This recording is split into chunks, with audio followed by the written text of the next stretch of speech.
जहाँ कहीं भी हम लोग हीट ट्रीटमेंट प्लांट को सेटअप करते हैं वहाँ पर सबसे पहले जो मेन काम होता है furnace, washing tank, high tempering, low tempering और कूलिंग टैंक, इतने सारे चीज़ हमें लगाने होते हैं। तो दोस्तों उन सब चीज़ों को लगाने के लिए सबसे पहले बेसमेंट बनाना पड़ता है। जैसे कि आप यहाँ पर देख रहे हैं कि हमारा यहाँ पर हाई टेम्परिंग, लो टेम्परिंग और furnace, washing tank, cooling tank सारे कुछ लगे हुए हैं। तो इन सब को फिट करने के लिए सबसे पहले बेसमेंट बनाना पड़ता है। और बेसमेंट हम लोग किस हिसाब से बनाते हैं, तो जिस हिसाब से हमारे फर्नेस की लेंथ होती है, वॉशिंग टैंक, कूलिंग टैंक की लेंथ होती है, उस हिसाब से हम बेसमेंट को बनाते हैं और बेसमेंट बना के अपने इन सारे सेटअप को पूरा करते हैं।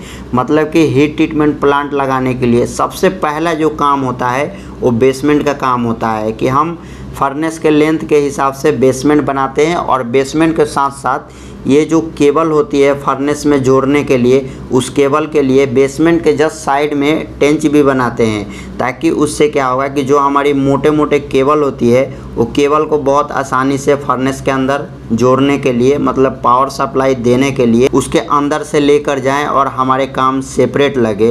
तो हमारे यहाँ पर पहले से हमारे कंपनी में 2 फर्नेसें लगी हुई है, लेकिन हमें आगे और 2 फर्नेस लगाने हैं। इसके वजह से एक नया सेटअप को बनाया जा रहा है। तो हमारे दिमाग में ये ख्याल आया कि आपके साथ भी क्यों ना ये सेटअप को शेयर किया जाए। तो सारे कुछ आपको दिखाएंगे, बने रहिए हमारी इस वीडियो में शुरू से अंत तक। मैं हूं इम्तियाज़, आप देख रहे हैं हीट ट्रीटमेंट मेंटेनेंस। आइए दोस्तों आज के वीडियो शुरू करते हैं। दोस्तों देखिए, जैसे कि हमने आपको कहा कि कहीं भी हीट ट्रीटमेंट प्लांट को सेटअप किया जाता है तो सबसे पहले बेसमेंट बनता है। तो हमारा यहाँ पर बेसमेंट तो हो गया है, 14 फीट गड्ढा और 12-13 फीट का ये चौड़ा हमने बेसमेंट बनाए हुए हैं, जो कि जेसीबी के मदद से बहुत आसानी से ऐसे गड्ढा बनाया जा सकता है। जब गड्ढा बन जाता है उसके नीचे में गटका बजरी डाल के इस प्रकार से सरिया बांध के और पूरे ढलाई होती है।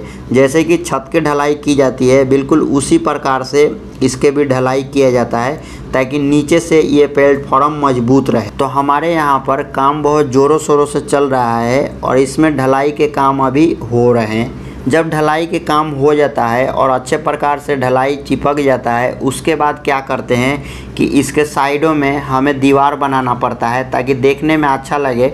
जैसे कि आप देख रहे हैं कि जो बेसमेंट बन रहा है, इस बेसमेंट के चारों तरफ से दीवार भी बन रहे हैं और मजबूती के लिए जो कि कॉलम भी दिया हुआ है, जिसको बहुत सारे लोग पिलर भी कहते हैं। तो इसमें यहाँ पर टोटल 8 कॉलम बनाए गए हैं, ताकि दीवार कभी भी माटी डालने के टाइम, पानी डालने के टाइम या और भी कोई चीज़ का जोर पड़े तो ये दीवार आसानी से ना गिर पाए। इसके वजह से यहाँ पर सरिया का कॉलम भी दिया हुआ है। तो कहीं भी अगर आपको हीट ट्रीटमेंट प्लांट को सेटअप करने के मौका मिलता है तो इस प्रकार से जो भी आप काम कराएंगे बहुत अच्छे प्रकार से उसके काम कराएं, क्योंकि ये चीज़ डेली नहीं होती है। इसके कारण काफ़ी कुछ ध्यान रखना पड़ता है। तो यहाँ पर बहुत मजबूती के साथ पूरे दीवार को खड़ा कर दिया गया है और इसके जो कॉलम उलम थे बहुत अच्छे प्रकार से उसकी कास्टिंग भी कर दी गई है। सारे कुछ करने के बाद दीवार भी उठा दिए गए हैं और दीवार उठाने के बाद दीवारों में प्लास्टर करके एकदम हेवी से मजबूत बना दिया गया है। दोस्तों जहाँ कहीं भी फर्नेस लगाने के लिए इस प्रकार से बेसमेंट बनता है, तो उस बेसमेंट में जो फर्नेस होती है उस फर्नेस को रखने के बाद थोड़ा सा जगह एक्स्ट्रा लिया जाता है। वो इसलिए कि कभी भी हमें फर्नेस में कोई भी रिपेयरिंग का काम करना हो तो उसके अंदर बहुत आसानी से जा सके, एक बंदा जा सके, इतना जगह कम से कम छोड़ना होता है। और दोनों तरफ जब इसको कवर किया जाता है तो इसमें पौड़ी भी बनाया जाता है चढ़ने उतरने के लिए। आगे आपके साथ वो भी चीज़ मैं शेयर करूँगा। तो हमारे यहाँ पर बिल्कुल अच्छे प्रकार से सारे काम को कर दिया गया है।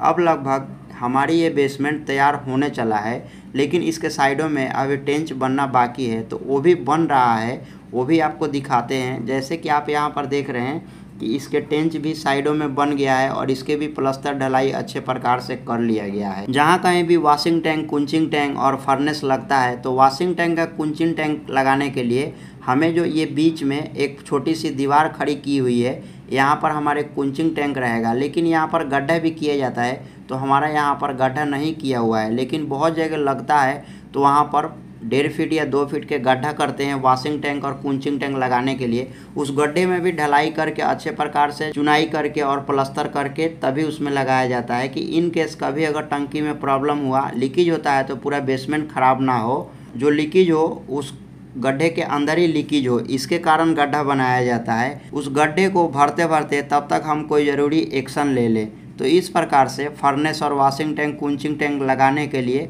बेसमेंट को बनाया जाता है। आई होप कि हमारी ये वीडियो आपको पसंद आया होगा। वीडियो को कर दीजिए एक लाइक, अपने दोस्तों के साथ शेयर करिए। हमारे चैनल पर नए हैं, चैनल को सब्सक्राइब करके बेल नोटिफिकेशन को ऑल प्रेस करिए। मिलते हैं इसी के साथ एक और नई वीडियो में। इससे जुड़ा कोई डाउट है तो आप हमें कॉमेंट कर सकते हैं।